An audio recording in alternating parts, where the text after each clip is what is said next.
আসসালামু আলাইকুম ওয়া রাহমাতুল্লাহি ওয়া বারাকাতুহু। প্রিয় গাইস, কেমন আছেন? আশা করি ভালো আছেন। আপনাদের দয়ায় আল্লাহর রহমতে আমরাও ভালো আছি।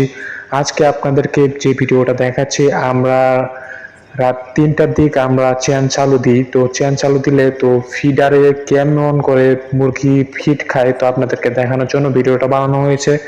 অবশ্যই কন্টিনিউ ভিডিওটা দেখবেন। মুরগি কি সুন্দর করে ফিড খাচ্ছে, মানে মুরগির ওয়েট কম বেশি হচ্ছে না, তো মুরগি সমান ভাগে ফিড পাচ্ছে। তো আপনারা যদি খামার করে থাকেন অবশ্যই যেন প্রত্যেকটা মুরগি ঠিক মতো ফিডটা পায়।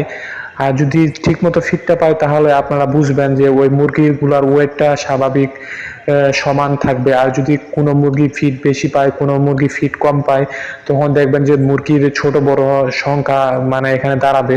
তো অবশ্যই আপনারা চেষ্টা করবেন যে মুরগিগুলা যেন সমান ভাগে ফিড খায়। তো আমরা তো চেনের মাধ্যমে ফিড দিচ্ছি, তো অবশ্যই ফুল চেনটাতে ফিড যায়, তো অবশ্যই সুন্দরভাবে মুরগিগুলো ফিড খাবে। তো ফিড খাচ্ছে। তো এভাবে আপনার বাসায় যদি মুরগি পালন করে থাকেন, অবশ্যই আপনারা যদি এভাবে আমাদের মতো কাজ করেন তাহলে আপনাদের মুরগির ওয়েট এবং মুরগি ছোট বড় হবে না, মুরগি সমান থাকবে। তো আমাদের কথাগুলো মানে আমাদের ভিডিওগুলো যদি আপনাদের ভালো লেগে থাকে অবশ্যই আমাদের চ্যানেলটা সাবস্ক্রাইব করে নতুন নতুন ভিডিও দেখার আমন্ত্রণ রইল।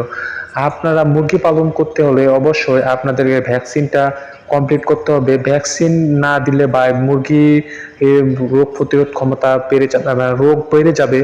তো রোগ বাড়লে মুরগি মর্টালিটি খুব বেশি হবে। তাই আপনাদেরকে প্রতিনিয়ত বা ভালো ভালো ডাক্তারের পরামর্শ অনুযায়ী আপনাদেরকে ভালো মানে যারা মুরগি খামারি তাদের পরামর্শ নিয়ে আপনারা কি ওষুধটা দিলে মুরগিটা সুস্থ থাকবে, মানে কোন ফিডটা খাওয়াইলে মুরগিটা সুস্থ থাকবে।